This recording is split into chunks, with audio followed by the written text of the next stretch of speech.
Bismillahirrahmanirrahim. Alhamdulillahirabbil alamin wassalatu wassalamu ala asyrafil anbiya wal mursalin sayyidina Muhammadin wa ala alihi wa sahbihi ajma'in.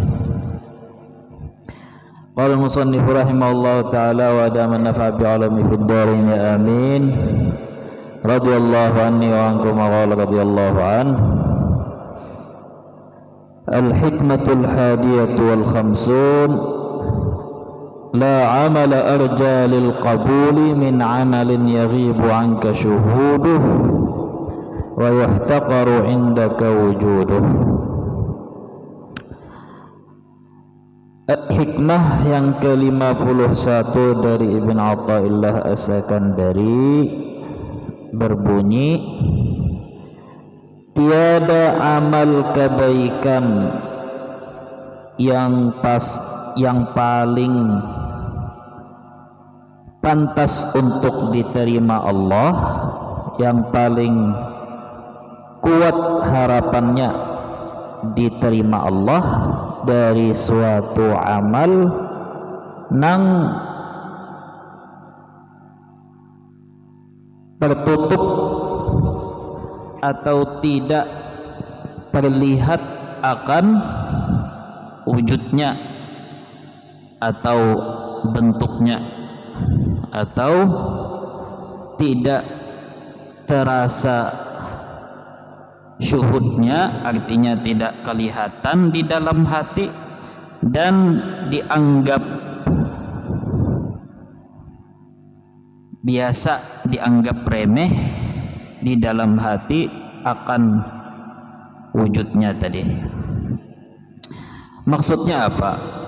Hikmah nang ke-51 ini berhubungan dengan hikmah nang dahulu, tapi berhubungan dengan cara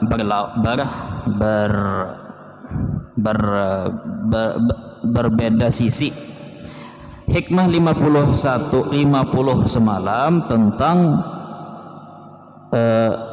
hakikat daripada perbuatan dosa dan kesalahan, bahwa tidak ada dosa yang dianggap kecil jika Allah Ta'ala menanggapinya dengan sifat sifat adil sidin, dan tidak ada dosa yang besar jika Allah Ta'ala membalasnya dengan rahmat karunia sidin. Kita menjelaskan minggu lalu bahwa dosa itu di dalam syariat dibagi ulama 2 atau 3, dosa kecil, dosa besar, dosa pembesar daripada yang besar. Lalu disebutkan, dicontohkan beberapa puluh dosa besar. Selain daripada dosa besar, itu dosa kecil. Habis itu dijelaskan hakikat daripada dosa besar, kenapa dosa besar itu dianggap besar. Lalu menjelaskan standarnya, definisinya, tanda bahwa itu dosa besar, yaitu nang ada ancaman di akhirat, siksa di akhirat atau sanksi tebusan di dunia dan seumpamanya. Lalu minggu lalu kita sudah membahas bahwa itu semua pembagian dosa kecil, dosa besar itu kalau dilihat dengan timbangan syariat. Adapun kalau dengan timbangan ilmu suluk atau ilmu hubungan antara hamba dengan Tuhan, kadada pembagian-pembagian itu menjadi rahasia di mata Tuhan, mana nang kecil, mana nang besar, mana nang menyebabkan kita mendapat siksaan, mana yang menyebabkan Tuhan murka atau kada, itu rahasia Tuhan. Artinya semuanyaan itu, syariat itu adalah hanya rambu dan penerang haja, tapi hakikat apakah kelak kena si A atau si B nang menggawe dosa ini, dosa besar ini, dosa ini pasti disiksa kadanya, itu ilmu Allah, rahasia Tuhan. Yalah, artinya meremehkan dosa nang kecil mengakibatkan itu bisa jadi dosa besar. Meremehkan, menganggap kecil sampai bangga menggawe dosa, sampai pamer, sampai mengajak orang lain, sampai memusuhi orang yang memadahi bahwa itu dosa dan seterusnya.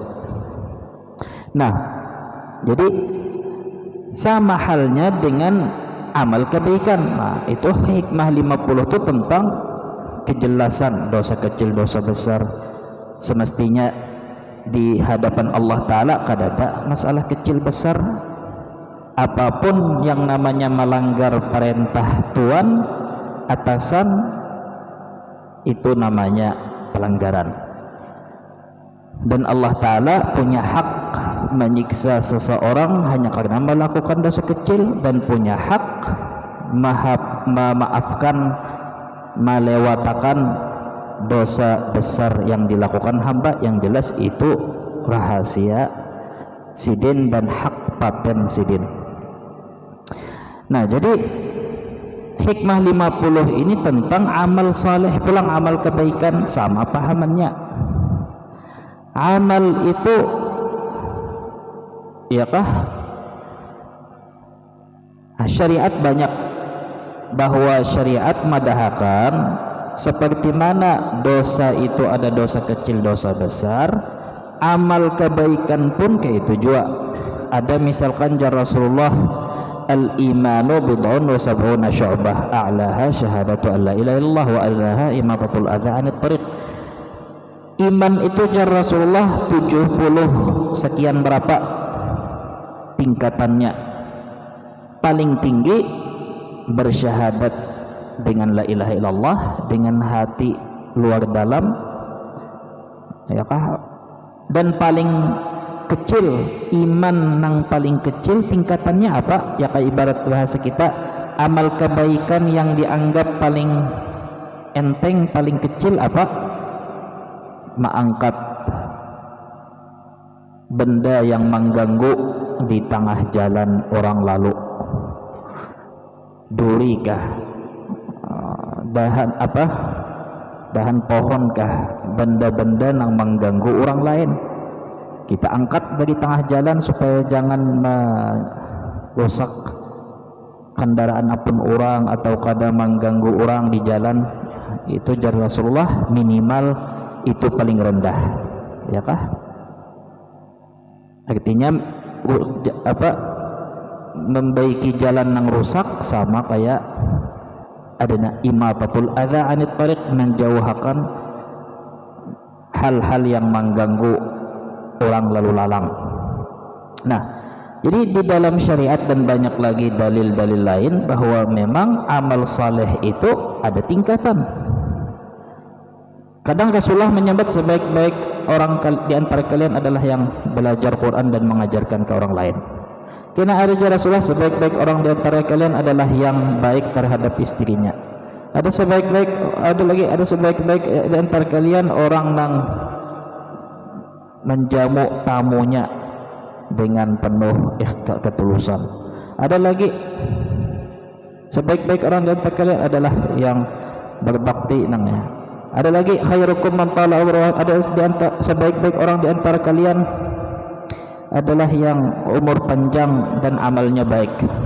Ada lagi. Jadi sahabat selalu dia bertakun ayul amali afdal, mana yang paling afdal, mana. Kadang syahad berjihad, mati dalam jihad. Kadang sebaik-baik amal adalah idkhalus surur, menggembirakan hati orang, memasukkan kegembiraan ke dalam hati orang lain. Jadi tingkatan-tingkatan amal kebaikan itu ada juga ya lah. Nah, lalu kan kita samalam bahwa wa ma khalaqtul jinna wal insa illa liya'budun, tiada aku cipta jin dan manusia kecuali untuk beribadah menghamba kepada Allah, yang ada di surah Zariyat. Lain di surah Qul a'udzu birabbin nas, ujar si siapakah itu nang karenakan asrama ini kada bahap, jadi kada tahu kabar di luar. Nah itu ya kah tujuan daripada diciptakan untuk beribadah dan menghamba. Nah, dan tujuan daripada beribadah yang diunting adalah supaya diterima. Nah, lalu di hikmah ini memadahkan amal ibadah yang paling pasti diterima. Apa ciri-cirinya? Jarsidin, amal ibadah yang paling kuat harapannya, yang diharapkan yang paling kuat, diharapkan harapannya paling kuat diterima Allah Ta'ala adalah amal yang kita kada memandang amal itu dengan pandangan yang berarti, yang besar, dan nyaris lupa, kada ingat, bahkan kada menganggap. Artinya apa? Rasulullah pernah bersabda, lan yudkhila ahadakumul jannata amaluh, kada harapan siapapun di antara kalian dimasukkan surga oleh amal kebaikannya. Amal saleh ikam kada harapan, tapi sering menyebut amal kebaikan, lain menyebut amal saleh lah. Amal kalian tidak akan memasukkan siapapun di antara kalian akan surga. Jadi kalau kata-kata ahadakum itu artinya barataan, tapi kalau lan yudkhilakum tidak akan memasukkan kalian, itu berarti bisa aja ada nang pengecualian, tapi tidak akan amal, tidak akan ada yang dimasukkan surga oleh salah satu siapapun di antara kalian oleh amalnya. Jar sahabat, wala anta ya Rasulullah, pian ke itu juga kah? Jar Rasulullah, na'am ya kah? Hatta ana illa an yataghammadanillah birahmatih. Aku ke itu juga, hanya saja aku diliputi Allah Ta'ala dengan rahmat sidin. Artinya kita kan cek mendengar ialah bahwa yang memasukkan surga itu rahmat Tuhan. Dan sudah pernah kita jelaskan hadis ini bahwa kayak apa mencocokkan antara wajib beramal bersyariat dan mengharap rahmat Tuhan itu kayak apa rincinya. Kita kadang hendak membuliki dulu. Yang jelas kayak apa sekira kita itu sampai di tahap amal kebaikan kita itu kada ada lagi pandangan di dalam hati tentang wujudnya amal tadi. Artinya kada menganggap lalu lawan amal nang digawi. Kayak apa maksudnya, kayak apa gambarannya. Nah, karena yang kebanyakan jersidin, maksud sidin nang kebanyakan orang kan khususnya nang masih hanyar-hanyar hijrah yang bahasa ini. Orang hanya tahu di sembahyang, orang hanya tahu di puasa. Kebanyakan orang nang hanya tahu di sembahyang di puasa, inya ketika tiba-tiba bertaubat dari meninggalkan sembahyang, tiba-tiba mulai sembahyang, terus berapa hari, berapa minggu istiqamah sembahyang. Kebanyakan orang-orang nang ke ini biasanya pasti inya melupakan masa lalunya nang dahulu kada bersumbahyangan, tiba-tiba merasa diri itu sesuatu sudah. Artinya aku ini sumbahyang puasa, dan kada jarang orang ke itu memandang kekawanannya nang masih kada bersumbahyangan dengan pandangan nang merendahkan ya lah. Artinya orang yang berada di tahap ini biasanya inya menganggap bahwa diri inya itu adalah pelaku pencipta amal ibadah inya. Jika inya bersedekah, duit inya, kekuasaan inya, kehebatan inya ialah, dan inya puasa, inya bangga dengan kuatnya hati inya kawa menahan puasa, menahan makan minum, dan seterusnya. Pernah kita membahas ini mungkin parak setahun lalu. Orang yang kayak ini kayak apa? Itu namanya di dalam masa perubahan transformasi tadi. Orang yang di masa itu selama inya tetap masih mau mengaji, mau menuntut, insya Allah kada lawas hati nang merasa inya itu berbuat sesuatu. Dan orang yang ada di tahap ini biasanya inya merasa bahwa inya itu sudah berhak masuk surga karena inya sudah menggawi perintah Tuhan, karena inya sudah menggawi memiliki tiket masuk surga. Dan orang ada di tahap ini biasanya inya merasa Tuhan itu tahu tang surga lawan inya. Dan orang yang kayak ini biasanya inya masih memandang, membayangkan bahwa amal ibadah dan dosa itu kayak saldo rekening.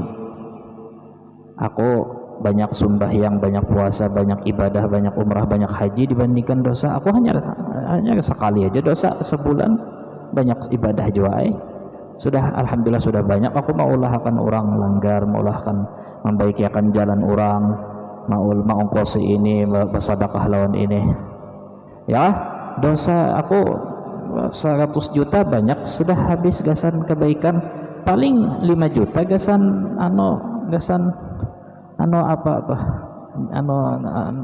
naik satu mat. Ya, artinya paling 500 ya, dihitungnya.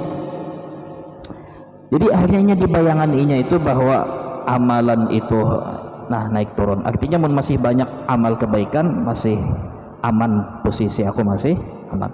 Jadi kena ternyata terjerumus di dalam dosa, lalu merasa larut kada sembahyangan, kada ini, kada puasa. Ini tersalah, ini mengganggu orang, mengambil hak orang, menambal pulang, ini itu beramal soleh, ini duit pulang, ulah kebaikan. Jadi ini mengambil hak orang, ini separuh gasan kebaikan. Ini dengar hadis, saya pemaulahkan ini maka masuk surga. Nah sudah, artinya ayo semiliar korupsi, 100 juta ulah langgar, menebus dosa naik. Lalu inya menganggap, nah ya kah? Jadi orang nang kayak itu kan inya tadi, inya merasa bahwa Tuhan itu terlalu benar sampai inya masuk neraka padahal lebih banyak amal kebaikan inya. Apalagi inya mengira, walaupun salah kira, inya mengira bahwa aku kalau beramal baik ini bakal menghapus dosa-dosa ini. Kan itu kalau contoh siapa berangkat haji kada ada menggawi dosa, kada ada menggawi apa-apa, kada ada berkata-kata nang sia-sia macam-macam ya lah, kembali dari haji seperti lahir pertama kali, bersih dari dosa. Pula kayaknya haji pulang. Nah, tulak haji menjaga benar lawan diri nih supaya dapat. Lalu ternyata bujur-bujur menjauhi ini, menjauhi itu, HP dimatii misalkan. Habis sudah bulik dari haji, parasainya sudah ini baratan kembalikan nol. Kan Nabi menyambat kayak itu, ujar inya. Lalu rasa bersih sudah, nah mbah itu masih jauh nih jarak. Kau aja dah sedikit-dikit pulang menggawi dosa, pulang beramian, ya kah? Nah, orang amatiran nang kayak itu contoh hamba amatiran. Hamba nang inya kira, hamba nang inya hanya beribadah tapi kada berilmu, hanya mengandalkan ibadah dan meninggalkan ilmu. Kalau orang ini masih mengaji, masih menuntut, orang nang masih tadi hanya bertaubat, menuntut, mudahan aman. Karena ketika inya mengaji, apalagi nang inya kaji itu ilmu tentang mengenal sifat Tuhan, mengenal keagungan Tuhan, mengenal tentang hakikat diri, ya kah? Mengenal tentang ilmu suluk, mengenal tentang perbandingan inya dengan sahabat Nabi yang selalu merasa kurang dan kada bisa apa-apa. Intinya itu akan merubah cara pemikiran inya tentang masalah amal kebaikan dan surga neraka. Nah ya ini, jadi nomor satu itu adalah menuntut ilmu jangan sampai putus hanya karena merasa sudah move on dari perbuatan dosa-dosa bahari, sembahyang sudah lalu dikira sudah. Nah orang nang ke itu tadi inya dengan amalnya nang kada seberapa itu inya sudah merasa bahwa nang inya gawi itu hal nang besar, sesuatu nang besar, sehingga Tuhan supan memasukkan inya ke neraka. Ini sudah berhubungan lawan Allah Ta'ala, bukan hubungan hamba dengan Tuhan, hubungan makhluk dengan Maha Pencipta kada, sudah ini hubungan antara sesama bisnismen, ya kah? Artinya take and give, ambil barang serah terima dan aku sudah bayar. Itu contoh orang nang kada tahu diri. Nah sedangkan ya kah yang dimaksud di dalam syariat, yang dimaksud di dalam ilmu ma'rifat suluk tadi, yang dimaksud di dalam ilmu hikmah ini, bahwa amal yang paling pantas diterima itu adalah amal yang kada dianggap sama sekali. Kayak apa caranya? Rasulullah dulu atau Allah Ta'ala di dalam Quran, dalilnya nih kalau bertakon apa hikmahnya dalil ini, dalilnya adalah innama yataqabbalullahu minal muttaqin, hanya menerima oleh Allah dari orang-orang yang bertakwa. Nih, apa maksudnya tadi? Ada lagi dalil lain, Tuhan menyambat walladzina yu'tuna ma atau wa qulubuhum wajilah, orang-orang pilihan, orang-orang yang dipilih Tuhan atau orang-orang yang benar-benar diterima itu amal kebaikannya yang pasti diterima, mereka nang walaupun sudah melakukan apa yang telah mereka lakukan dari kebaikan lah, lain dosa, telah melakukan bermacam ibadah perintah Tuhan apa yang mereka telah lakukan banyak, artinya wa qulubuhum wajilah, hati mereka tetap takutan, supan dan gelisah kalau Tuhan kada menerima dan Tuhan sarik. Tapi kena ada gambarannya lagi, intinya penting dalil dahulu. Jadi jangan ya kah ulaika yusari'una fil khairat, mereka itu bahkan zahirnya pun berlomba-lomba di dalam kebaikan. Wahum laha sabiqun, bahkan kadang mereka itu mengalahkan orang lain, tapi masih merasa takutan, gelisah. Dan ayat Quran itu menggambarkan bagaimana Nabi lawan sahabat. Nabi melajari kita agar senantiasa berdoa, Allahumma a'inni ala dzikrika wa syukrika wa husni ibadatik. Ya Allah, tolongi ulun untuk mengingat pian sebaik-baiknya, wa syukrika, mensyukuri, dan sebaik-baik ibadah kepada pian. Dan ini dicontohkan juga oleh sahabat Rasulullah. Nang hikmah ini dipraktekkan oleh sahabat Rasulullah, bahwa sahabat Rasulullah itu mereka itu rata-rata ibadahnya nahap luar biasa sampai kadang-kadang kawa masuk di akal. Ya kah ada sahabat yang sembahyang sampai dicucuk pakai jarum kah, dioperasi batisnya, ditatak kada merasa. Atau ada sahabat Abdullah bin Zubair misalnya nang sembahyang burung aja mengira ini manusia kayu kada bergerak. Jadi burung wani mahinggap atau berhinggap di atas kepala inya dikiranya pohon, saking khusyuknya, saking tenangnya sembahyang. Umar bin Al-Khattab misalkan kada kawa sidin tasalah dikit, sidin tebus kesalahannya. Misalnya pernah melihat orang menajak kayu atau serap atau pembuangan banyu di atas dinding. Ini kada boleh jadi ini. Ada orang memasang pakai tangga, diangkat sidin ke tangganya, dibuangkah, dijauhkan intinya. Jadi sidin apa ini memasang ini kena mengganggu orang lewat macam-macam. Kada jar itu boleh aja memasang, ada keringanan itu. Nabi pernah. Siapa Nabi pernah? Mana buktinya? Ini nih sahabat ini madahkan Nabi pernah membolehkan. Jujurkah, yakinkah? Saksinya mana? Nabi pernah menyebut. Aja akhirnya sidin menebus kesalahan sidin aja. Sudah kada usah pakai tangga, pakai tajaki naiki kepala aku aja, jajak batis, jajak kepala aku, jajak pundak aku, pasang kayu tadi nang pembuangan banyu.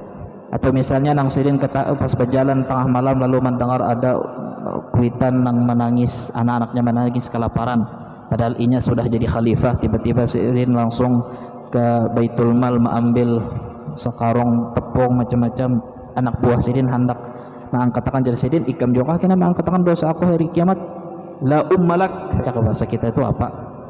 Hendak lebih kuitan kah ikam? Ya bahasa kita itu doa nang bahasa sidin, bahasa bukan dari hati.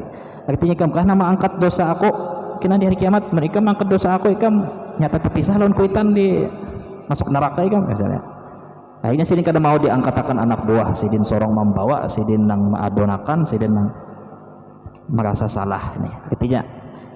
Artinya ketika mendengar ayat Quran inna adzab rabbika lawaqi, tiba-tiba pingsan mendengar ancaman Tuhan tentang siksaan yang akan Allah Ta'ala jatuhkan atas orang-orang pelaku maksiat.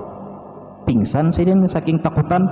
Bahkan di antara manaqib Umar bin Khattab, sidin mendatangi salah satu sahabat namanya Hudzaifah bin Yaman. Itu gelarnya sahibu sirri Rasulullah, orang yang memegang rahasia Rasulullah. Apa maksudnya memegang rahasia Rasulullah? Ketika ada ayat Quran turun tentang orang-orang munafik, menyinggung, menyindir orang munafik, Nabi Muhammad kada pernah menyambat. Nah ini ayatnya turun tentang orang munafik, ini yang munafik sini kada pernah menyambat.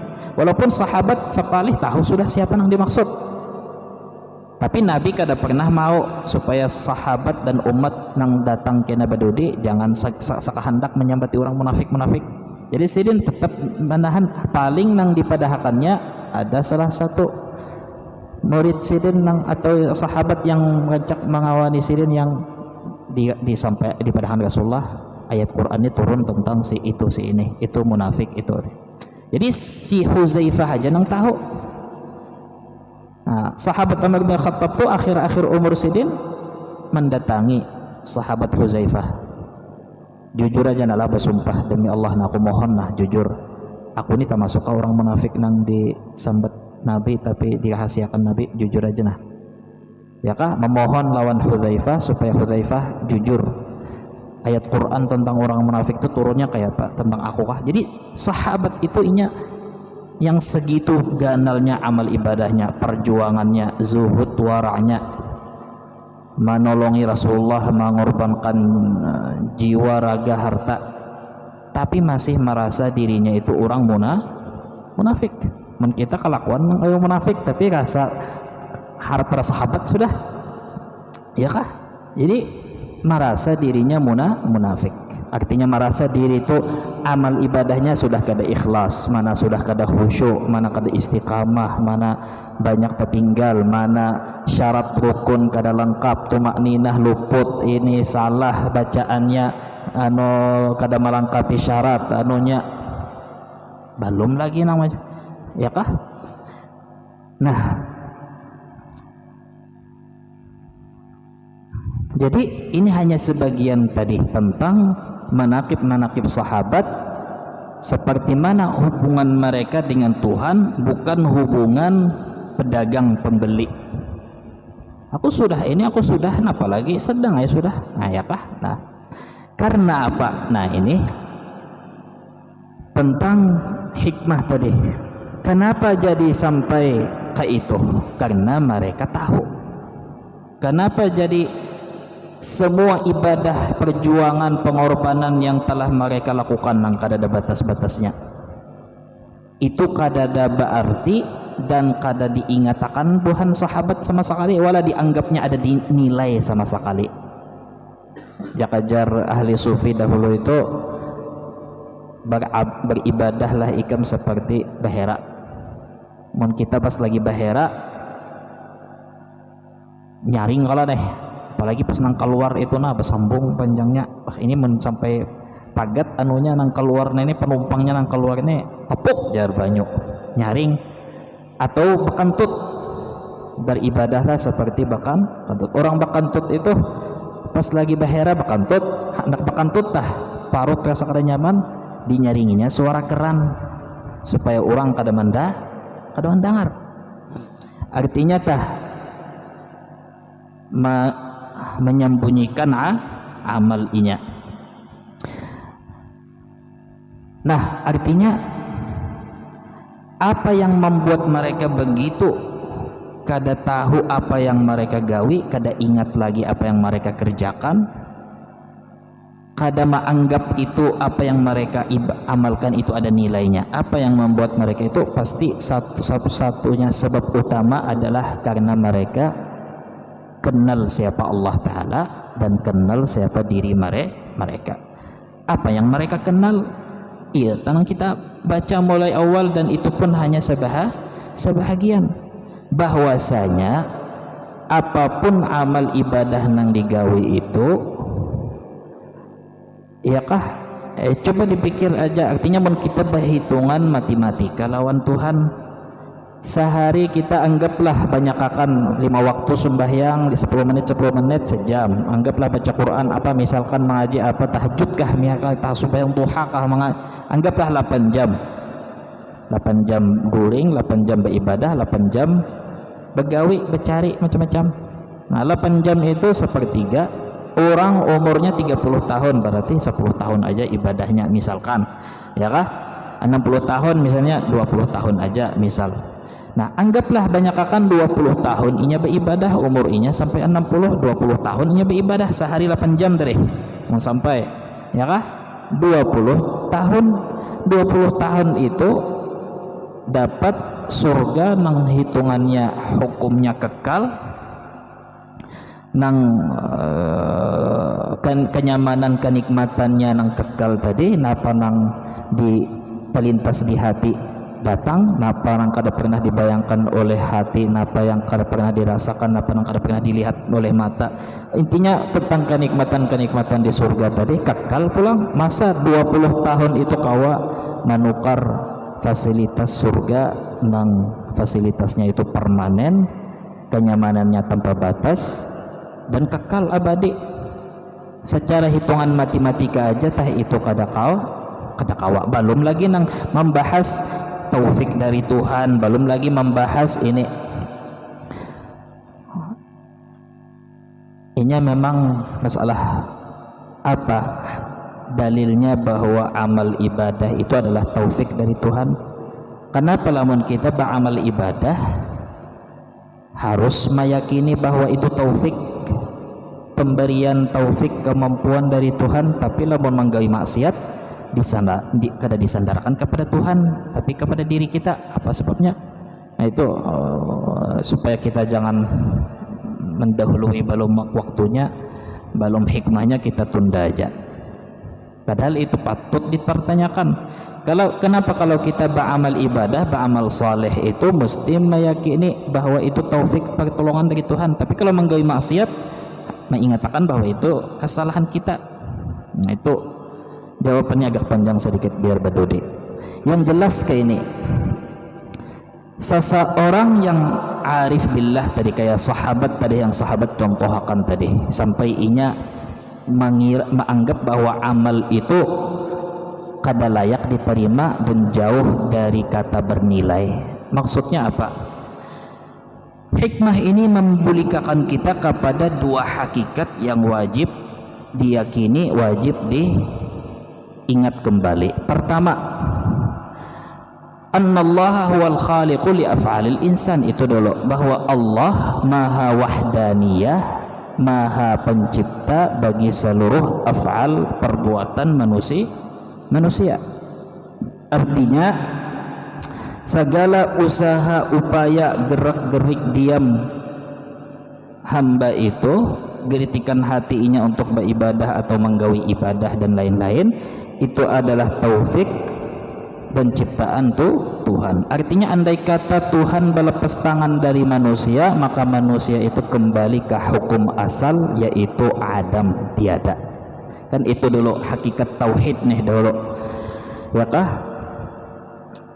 Lalu hakikat nang kedua nang perlu dipahami, bahwa Allah Ta'ala tadi kan mencipta manusia itu dari jasad, nang jasad itu sudah programnya, jasad itu, adonannya jasad itu adalah syahwat, nafsu, naluri-naluri, gharizah, ya kah?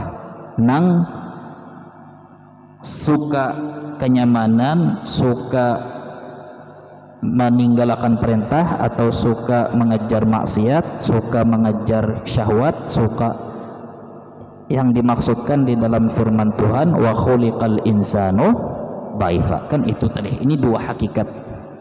Hakikat pertama bahwa Allah Ta'ala maha pencipta, maha wahdaniyah, artinya maha esa, maha menyendiri di dalam segala apa yang ada di dalam diri hamba, maha pencipta dengan wahdaniyahnya. Hakikat kedua adalah bahwa manusia itu kayak apapun statusnya, tetap manusia nang dilemahkan dengan sifat syahwat, suka maksiat, suka kenyamanan dan lain-lain. Nah, apa hubungannya ini dengan amal saleh tadi? Artinya kayak ini. Pertama, orang yang inya arif billah tadi, nang kenal lawan Allah Ta'ala lewat nang dua hakikah, dua kenyataan ini. Pertama, andai kata inya ba'amal saleh, ba'amal ibadah, kawa menyumbang, kawa berbagi harta, kawa manahan puasa, pertama itu taufik dari Tuhan. Buktinya itu taufik dari Tuhan. Kita nang biasanya maatur, berencana, planning itu, planning ini, pas datang waktunya kada tegawi, ya kah? Aku malam ini hendak ini, aku kena hendak selama 40 hari ini jamaah sembahyang 5 waktu, atau hendak tengah malam tahajud, atau Allah aku hendak 3 hari sekali hatam Quran, atau seminggu sekali hatam Quran. Aku sudah lawas benar, sudah menjauhi Quran, sudah Qurannya berdebu sudah, ya kah? Dimakan gagat macam-macam, hendak bertaubat, ya kah? Sekalinya datang sehari 2 hari, ya kah? Hilang pulang tadi, putus pulang, bulan puasa aku hendak ke ini, tiba-tiba kada sampai 5 hari 6 hari kada ingat lagi jalan ke masjid. Artinya itu, intinya bukti bahwa itu taufik. Kita merencanakan, kayak kadang kita bangun misalkan bangun, nyata-nyata bangun malam, hendak sembahyang tapi awak asa mager jar, padahal ngantuk kada hilang, ngantuk sudah mulai habis maghrib guring sudah terbangun jam 2-3, tahu fadilat, tahu aja sudah keutamaan bangun malam, hilang ngantuk, mau sempat ngolah kopi, pulang nonton HP, hatinya terlintas saja supaya baik sembahyang, nyata kesempatan Tuhan lagi bertawar, siapa nah hendak, ada yang perlu apakah bapadah, ada yang perlu hajat kah bapadah, ada yang perlu rezeki kah apa curhat, tapi tahu sudah, tapi ya kah tetap aja ngaran taufik tadi, tetap aja akhirnya asa tiba-tiba asa lumpuh awak, asa kada mengangkat batis jar, ya dah padahal sehat jasmani ruhani aja, ya kah? Daripada itu taufik tadi tahu aja tah. Nah, jadi andai kata mereka yang kayak tadi yang kita kisahkan, orang-orang pilihan, orang-orang arif billah tadi, andai kata mereka ternyata kawa mengerjakan suatu kebaikan, mereka begitu hati gembira karena Allah Ta'ala memberi rizki berupa taufik, kawa mengerjakan perintah, kawa menggawi suruhan, kawa menggawi sunnah-sunnah ibadah-ibadah apa-apa, sehingga mereka lebih gembira daripada memberi daripada diberi. Karena memberi itu ada ibadah, diberi kada ada ibadahnya, tak hanya keuntungan duniawi. Nah, ketika mereka menggawi atau sudah sambil menggawi, nah ini poin daripada hikmah tadi. Ketika inya diberi Allah Ta'ala taufik menggawi, hakikat tauhid sudah. Hakikat kedua apa? Hakikat kedua bahwa inya ini sadar bahwa kayak apapun statusnya itu tetap manusia. Nangaran manusia itu banyak cacatnya, banyak nafsunya, banyak syahwatnya. Artinya seseorang manusia nang inya dalam keadaan yang inya itu ada cacat nafsu syahwat, itu waktu menggawi ibadah pasti cacat. Pahamkah? Artinya ini kan orang manusia itu waktu mengerjakan ibadahkah, mengerjakan maksiatkah, atau kada mengerjakan ibadahkah, tetap kalah statusnya manusia. Nah, manusia itu selalu sifatnya apa tadi? Tercipta dari tanah, nang katujuh nyaman, katujuh syahwat, katujuh nafsu, katujuh mengoler, banyak kekurangan, yalah ternoda lah hitungannya, artinya banyak nang nah, sehingga ketika menggawi ibadah rentan masih nang rukun syarat tertinggal. Kita membahas fikih aja tah sekarang. Rukun membaca Fatihah supaya sah Fatihahnya adalah mulai awal bismillahirrahmanirrahim sampai waladhdallin, itu kada boleh pian kada mendengar suara pian. Jadi lamun pian satu ayat gak bismillahirrahmanirrahim alhamdulillahirabbil alamin maliki yaumiddin, ya kah? Satu kalimat gini, apalagi satu ayat, apalagi sebagian Fatihah pian kada mendengar bacaan pian,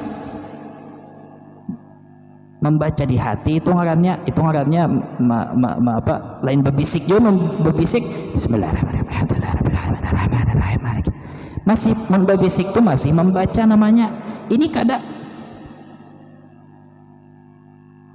ya kah? Kayak ikut kuaci, artinya kada ada suara wala angin gini kada ada, apalagi suara, itu ngarannya lain membaca, itu ngarannya melamun di hati atau membaca di dalam hati, itu kada termasuk qiraah, maka Fatihahnya kada sah. Fatihah itu rukun, Fatihah rukun tertinggal sembahyangnya kada sah. Jadi ini gurus kumpul pernah juga di pengajian masalah itu, menekankan masalah itu, dan itu kada ada khilaf, adalah khilaf berataan, karena yang namanya rukun qauli, rukun wajib dibaca, takbiratul ihram, Fatihah, apalagi ya kah salam apa, nah itu kada boleh kita kada mendengar bacaan kita, minimal kita mendengar bacaan kita. Lamun kita kada mendengar, maka itu berarti kada membaca. Kita membaca tapi gara-gara suara terak kereta api kada kedengaran, nah kada apa-apa.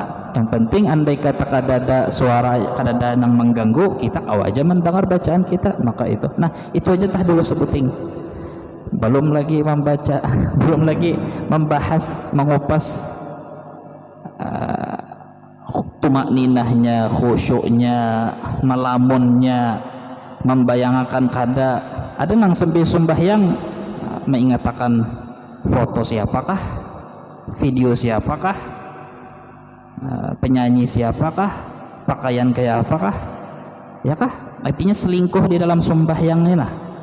Ya kah? Artinya nang dipenderi siapa, nang dibayang-bayang siapa. Kada kisah lagi itu orang nang kita tah. Nah, maksudnya orang-orang nang inya sudah sembahyang, nang kita sebutkan tadi orang-orang mulia tadi, inya sudah sembahyang segitu khusyuk, segitu tumakninah, segitu apa, tapi karena mereka juga orang berilmu, akhirnya mereka itu hal-hal yang paling kecil mungkin bagi kita, bagi inya itu hal besar, mun tasalah lalu, sehingga an-naqid basir, itu pepatah orang Arab. Orang yang memang hendak mengkritik, orang yang mengkritisi itu biasanya teliti.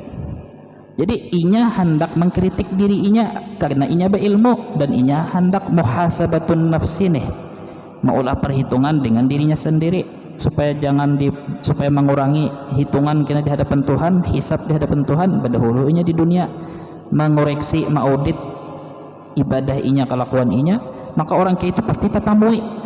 Kalau inya niat hendak mengoreksi diri, pasti tetamui. Nang kita jadi kada tapi tetamui kekurangan kita karena memang kada ada niat hendak mengoreksi, kada hendak mengorek-ngorek, ampun orang aja nah kita korek lalu jeli benar. Ya kah? Nah, jadi dua hakikat tadi, ketika mereka berhasil mengerjakan ibadah, hati mereka semata melihat di situ pemurahnya Tuhan, taufik, rizki berupa taufik kepada ibadah, sehingga inya merasa terharu, merasa tahutang lawan Tuhan. Kedua, ketika tuntung menggawi ibadah, inya menemui kesalahan-kesalahan, kekurangan-kekurangan yang inya lihat sebagai alasan andai kata Tuhan menolak ibadahnya itu, inya kada protes karena memang cacat. Sehingga orang-orang kayak itu selalu inya menganggap bahwa berbaik sangka tetap kayak pajar, membedakan antara baik sangka lawan Tuhan, lawan jangan merasa aman. Kan kita la ya'manu makrallah, hanya orang merugi yang merasa dirinya aman dari siksaan Allah. Dan kada boleh putus asa. Orang yang putus asa adalah orang yang merugi. Nah, kita hendak tengah-tengah. Kayak apa supaya kita tetap baik sangka lawan Tuhan, kada putus asa, tapi selalu menilai diri kita itu pantas dihukum, pantas disiksa, meyakini bahwa kita itu bersalah. Kayak apa? Ya tadi sama dengan orang yang datang ke wadah raja, kita tahu yang ngarannya raja kayak apa mestinya, lalu kita datang hendak memberi hadiah. Kita memberi hadiah, kado atau apa, hadiahnya itu ibarat hadiah berbungkus tapi isinya kita mestinya menghadiahi kambing domba nang sehat, nang subur, tiba-tiba apa tadi, dombanya mana cacat, mana kurus, mana pincang, ya kah? Jadi tapi kita menganggap bahwa raja itu tadi maha pemurah atau maha pemaaf, maha menerima, maha menghargai. Nah, di situ sisi kita baik sangka lawan Tuhan. Jadi kita tetap baik sangka, orang-orang kayak itu tadi tetap baik sangka lawan Tuhan, bahwa Tuhan itu menerima karena kada hendak mengecewakan orang yang berusaha. Walaupun kita menganggap bahwa hadiah yang kita sembahkan kepada raja itu kada pantas dijadikan hadiah, apalagi pantas diterima, ya kah? Nah, jadi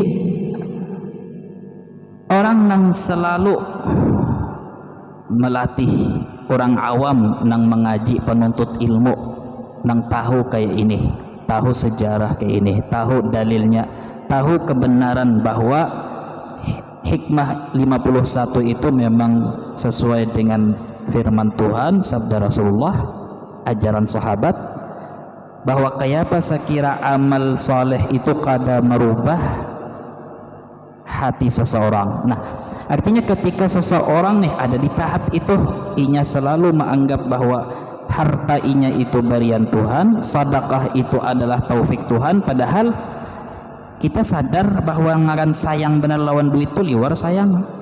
Sayang lawan waktu kita sayang, tapi karena kita tadi diberi taufik Tuhan, akhirnya kawa melawan rasa sayang lawan duit, lalu menyumbangkan. Sayang lawan waktu, lalu kita sayang lawan diri, lalu ayo nolongi orang padahal seorang koler. Nah, itu ketika orang yang ada di posisi kayak itu tadi merenungi bahwa itu taufik dari Tuhan, pertolongan dari Tuhan.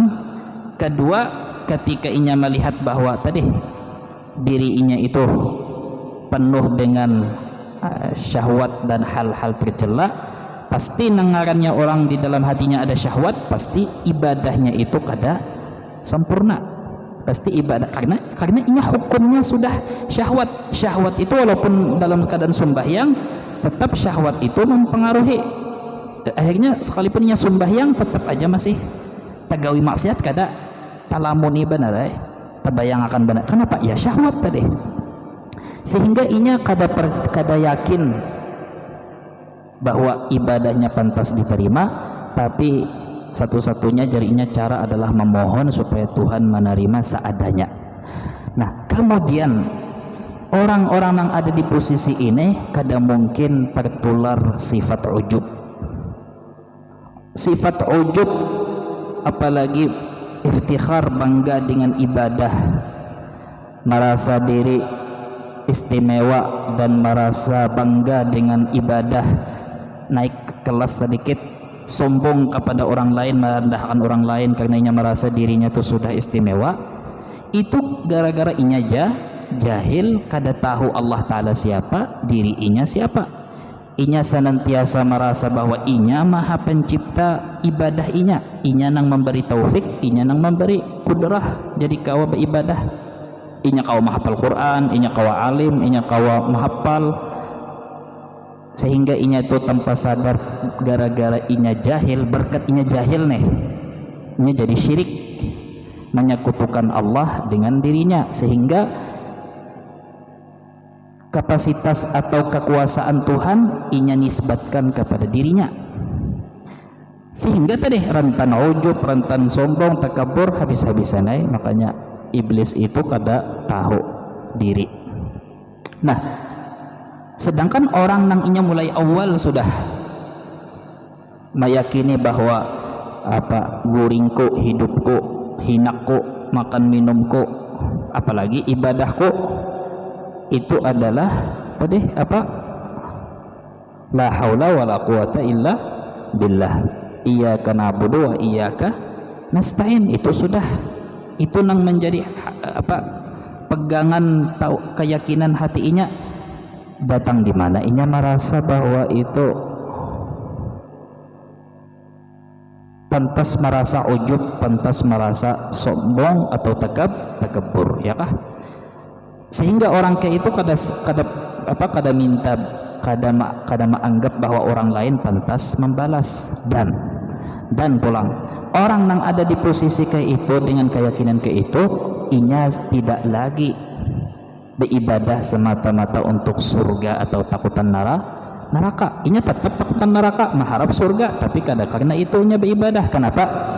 Karena inya beribadah itu dalam posisi inya tahutang lawan Tuhan.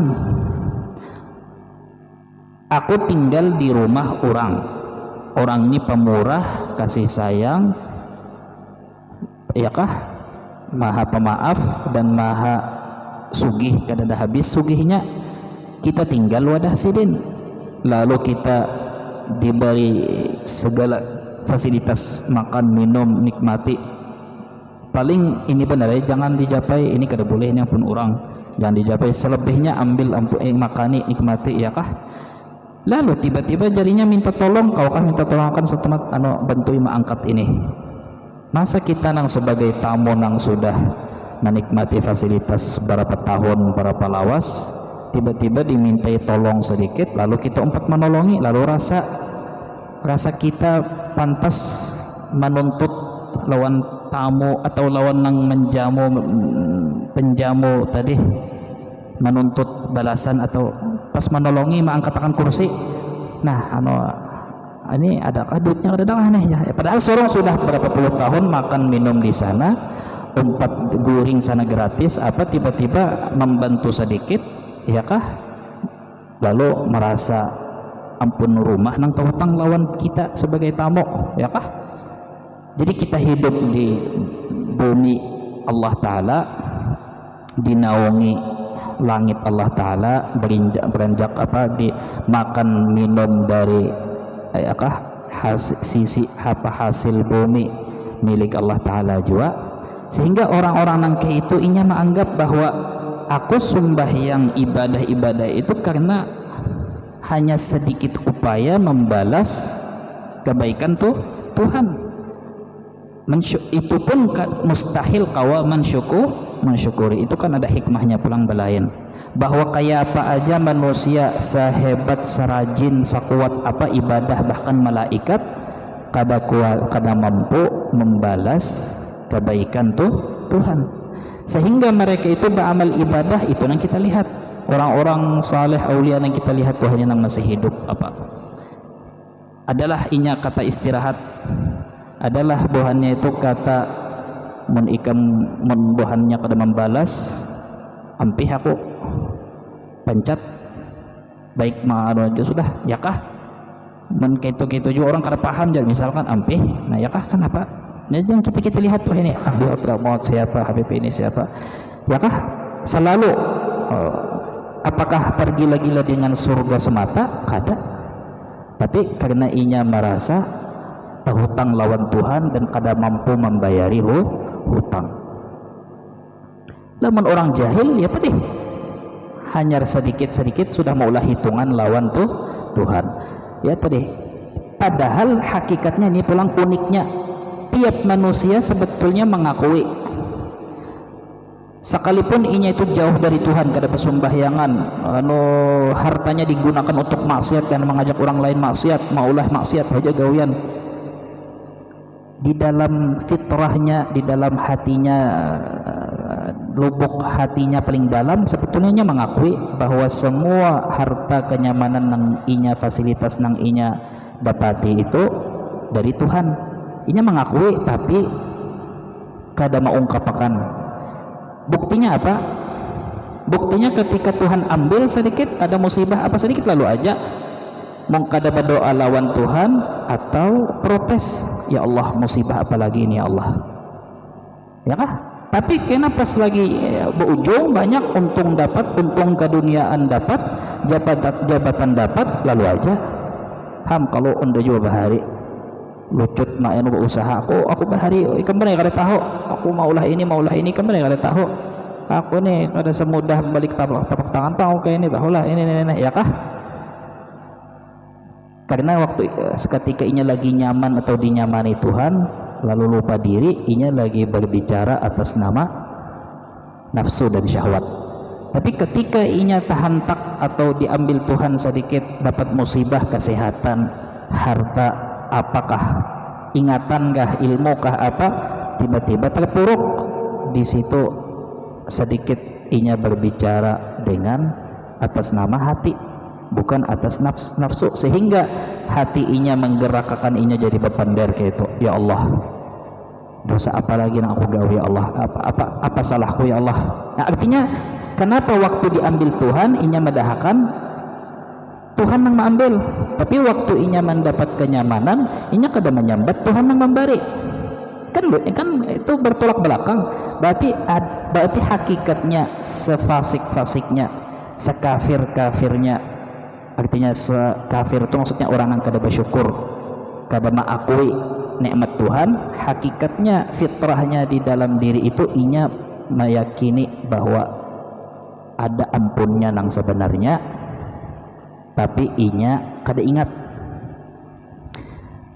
inya kada di bawah alam sadar inya mengakui bahwa itu ampun siapa, bahwa siapa nang kuasa. Nah ya kah? Jadi kebanyakan orang kafir nang zahirnya kafir tadi artinya yang kada bersyukur, nang inya tenggelam di dalam maksiat apa-apa, tiba-tiba ketika dapat musibah inya menuntut Tuhan, berarti kenapa inya menuntut Tuhan? Ya Allah, maka aku sudah mulakan langgar masjid, tahu ya ulun kada sembahyang, tapi berkat aku banyak orang sembahyang di masjid, pikir kada bianeh ya kah sedikit ya ketahu rumah Tuhan di bawahnya bakal lahir. Artinya apa? Kenapa tiba-tiba menganggap Tuhan itu kuasa mengambil harta inya? Karena hakikatnya di dalam lubuk hati inya itu mengakui bahwa nang kuasa sebenarnya itu ada yang maha esa maha kuasa. Jadi itu maksud pembahasan kena akan datang, mudahan panjang umur, membahas tentang fitrah tadi, tentang bahwa fitrah manusia itu hakikatnya mengakui bahwa ini kekuasaan Tuhan, tapi ketikanya lagi nyaman kada ingat, tertutup daripada suara fitrah, suara hati tadi, lub isi hati tadi. Nah, jadi sangat jauh antara langit dan bumi. Orang nang inya itu selain orang nang arif billah tadi lawan orang nang jahil billah. Orang nang jahil dengan Allah pasti jahil tentang dirinya sendiri. Siapa? Orang nang mengenal Allah pastinya akan kenal dirinya itu siapa? Man arafa nafsah tadi arafa rabbah tadi. Dan orang nang arif billah tadi inya terselamatkan daripada ujub, tafakhur, istikbar. Justru inya selalu setiap hari merasa dirinya itu nol, kada ada bisi kelebihan, kada ada bisi kebaikan, karena apa nang inya ucapkan, apa inya perbuat, inya di situ ingat bahwa tanpa itu kada mungkin. Iyyaka na'budu tadi tentang keikhlasan, tentang pengabdian, segala perbuatan kepada Allah. Iyyaka nasta'in tadi artinya apa? Ya tadi. Nah, jadi iyyaka na'budu itu adalah hakikat pertama, hakikat tauhid, bahwa semua apa yang kita gawi, ibadah kita, perbuatan kita itu adalah kuasanya Allah, ya kan? Atau sebaliknya, iyyaka na'budu itu adalah hakikatnya mengikhlaskan semua ibadah kita kepada Allah, sedang maha pantas disembah. Iyyaka nasta'in itu di situ pengakuan bahwa semua perbuatan kita, ibadah kita itu ciptaan sidin. Hadisnya, bunyi hadisnya, ista'in billah wala ta'jaz. Nah, jadi itu tadi, orang-orang yang diberi taufik oleh Allah, inya akan menjadikan sisi kelemahan inya sebagai manusia itu ladang penyelamat inya di hari akhirat. Kenapa?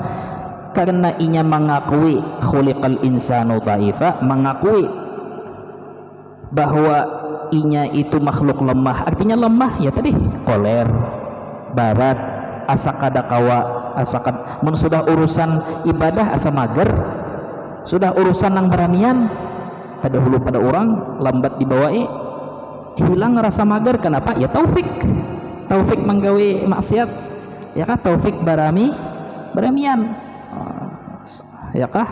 Disuruh kuitan ambilakan cangkir tuh di atas kulkas, mama ini kada paham, lalu orang hanya mandak awak, pas dibawai kawan penjat pinang harau laju pada warik, cepat mana naik, ya kah? Padahal tinggi.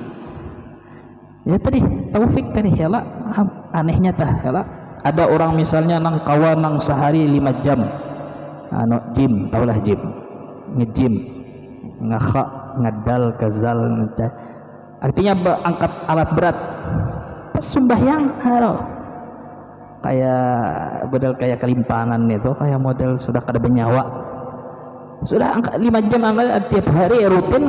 Ya tadi dasar, supaya dasar kita tahu aja bahwa dasar taufik itu mahal tadi. Nah, walakinnal musibatal kubra. Nah, itu tadi membahas orang nang inya sudah beramal saleh habis-habisan, berusaha melawan hawa nafsu, tambah mengakui pulang bahwa inya itu kada ada sama sekali bisi modal, dan inya takutan kada diterima. Makanya tadi Imam Abdullah Haddad kan siapa, pokoknya di Tarim Dan banyak kitab-kitab yang lain, Abu Yazid Bustami kasih apa lagi, aulia-aulia nang berbunyi bahasa nang sama.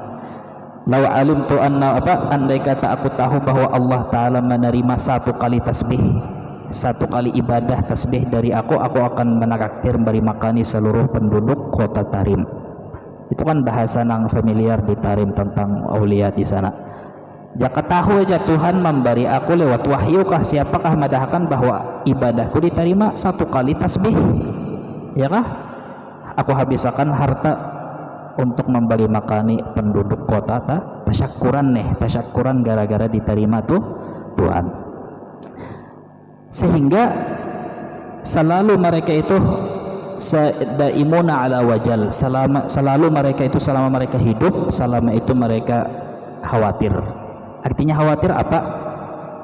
Ya tadi syariat itu nang medahkan sembahyang kayak ini rukun menggawe ini diterima sah cukup.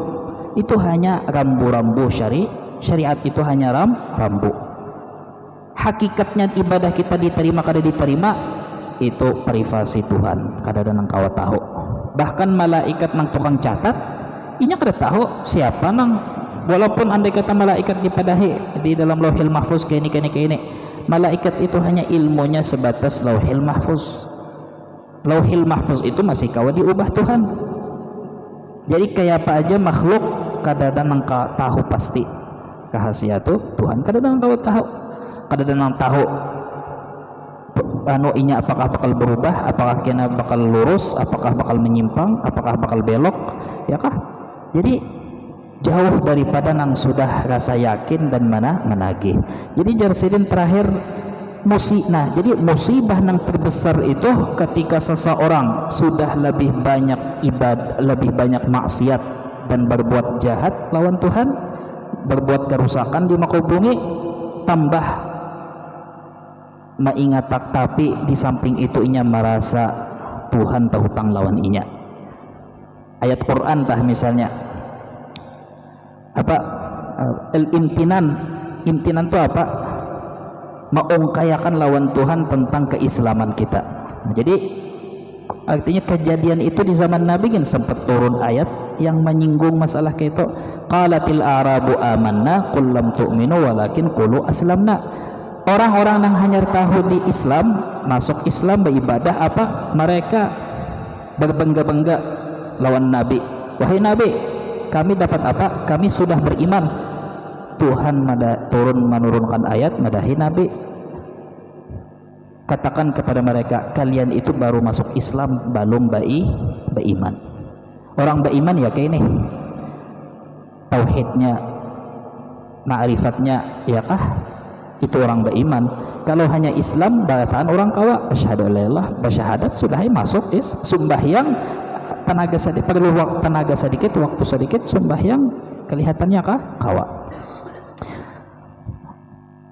Jadi apa ayatnya, apa yamununa 'ala Allah alladzi hadahum, mereka mengungkai-ungkai keislaman mereka kepada Allah Ta'ala, ya kah? Orang-orang jahil nih inya mengungkai-ungkai, artinya mengungkit-ungkit lawan Tuhan tentang keislamannya, keimanannya. Wahai Tuhan, wahai Nabi, kita sudah masuk Islam, kita dapat apa wahai ini di dunia? Sebelum masuk surga, surga nyata sudah kita dapat, dunia dapat apa?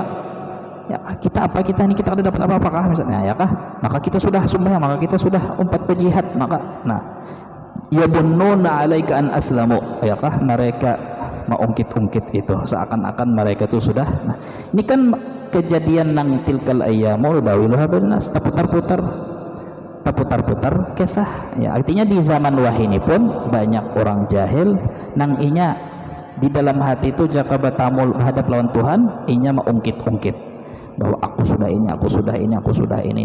Nah, ciri-ciri orang kayak itunya selalu merasa cukup tuh apa? Ya tadi aku sudah sudah sedang aja pulang, sudah apalagi aku sudah kewajiban sudah tegawe, sudah tegawe. Selebihnya sudah nah itu yang kita lihat realita di Jakarta, di mana artis rumah banyak benar, saldo ratusan miliar, anak bini sehat, sigar bugar, mobil banyak, ya kah? tapi masih aja mulazamah terhadap hal-hal yang maulah Tuhan kada ketuju. Bini kada dibiarkan kada berserudung, babuka paha, basalawar, kada baju kain kurang. Anak di sari ini apa nyanyi nang vulgar, musik nang vulgar, napa-napa. Tapi kena pas bulan puasa apa kisah babagi duit tahun anak yatim. Ya bagus amal saleh. Artinya kena ayo umrah enak sambil syuting di sana umrah indoors. Ya kah? Tapi artinya mun sorong nih sudah anggaplah rumah ada.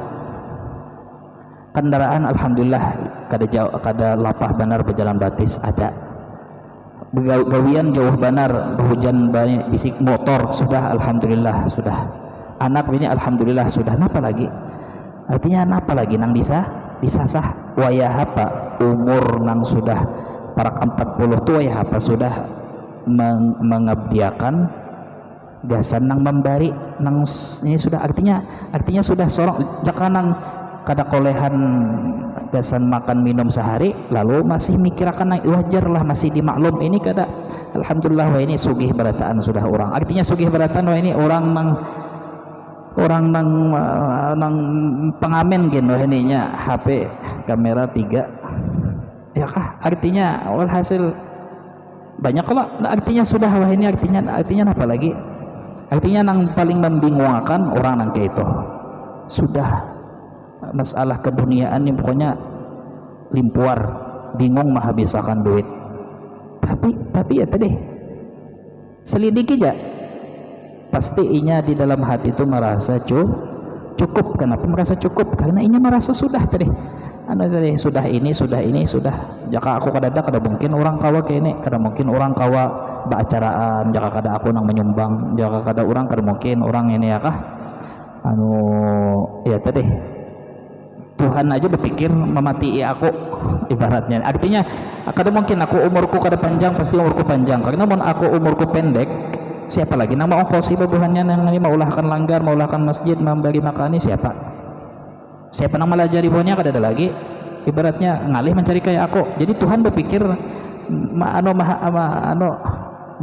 ambil nyawa aku nih ya walaupun kada tak ucap artinya jadi tulul amal rasa panjang angan-angan rasa yakin karena inya tadi merasa bahwa Tuhan itu berterima kasih benar lawan ikam modelnya ya ke Tuhan tuh berterima kasih lawan iya ya kah jadi kayak model jaka kada ikam agama ini punah sudah modelnya ya kah ya tadi hanya sedikit rasa iya tadi ya, sagunung nah kenapa tadi musibah kubra itu terjadi itu kenapa itu namanya bencana kenapa ya tadi kada lain karena inya jahil karena inya hanya sedikit kawa beribadah tapi inya kada mau mencari tahu kada mau mengaji kada mau paham sehingga itu nang kita lihat jauh nang inya mengikuti jejak orang-orang dahulu mun kita ini ya tadi hanya tinggal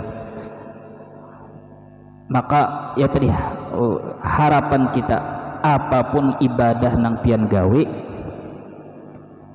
ini zamannya panglah menulun boleh zamannya ini wah ini ibadah kudu banyak berpikir gawe napa nang paling nyaman nang paling mudah karena nang paling nyaman paling mudah itu gampang istiqamah dan makin gampang makin mudah itu pian makin jauh dari bangga dan ujub kenapa? Karena ini mudah tapi ketika pian tegawi sesuatu nang lain daripada orang lain karena pian paksaakan habis-habisan apa kadang ya kah rasa istimewa karena merasa istimewa akhirnya merasa diri telah berbuat sesuatu nang orang lain kada kawa lalu rentan ke masalah ujub dan bangga dan takabur tadi kadanya menangati pang berbuat hal nang ganal mudahan kawa tapi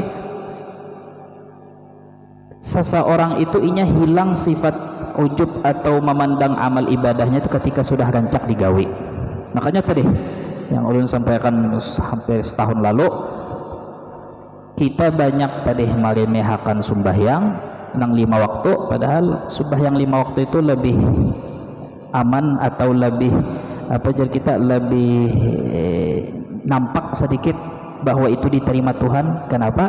Karena pian sembahyang dan pian sama sekali kada menganggap apa-apa. Banyak orang sembahyang 5 waktu, sembahyang tebang sudah kada ai merasa bahwa ngalih nyaman aja, sudah nyata biasa, lalu sehingga inya kada tapi mengatakan di sembahyang inya rasa biasa ai sembahyang 5 waktu itu, orang lain gin kawa. Nah, jadi merasa biasa, sehingga agak mirip sedikit lawan hikmah tadi. Amal ibadah nang kita kada sadar, kita kada menganggap apa-apa, ya ghibu anka syuhuduh, kita kada melihat, kada ingat, kada menghitung. Tapi pian beribadah itu pian tanpa sadar, pian sembahyang 5 waktu itu pian kada sadar, ya kah? Itu istiqamah, itu ikhlas. Jadi lebih mudah ikhlas, lebih mudah istiqamah. Kenapa jadi mudah ikhlas? Karena itu deh, karena pian merasa itu biasa.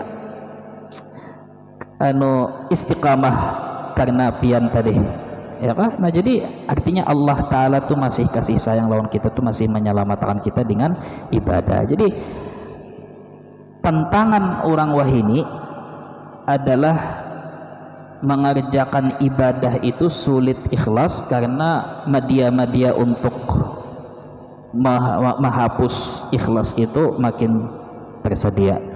Artinya orang wahini berpikir, orang wahini koler menggawi hal-hal yang rutin tiap hari. Pian bangun subuh menolongi anak pian, bini pian, simpun di rumah untuk membantui bahasa sapu, sembahyang sunnah seadanya, beto bahasa sapu apa, membantui ini, menyiapkan ini, mengganggu ini, binian nih maksudnya juga, ya kah?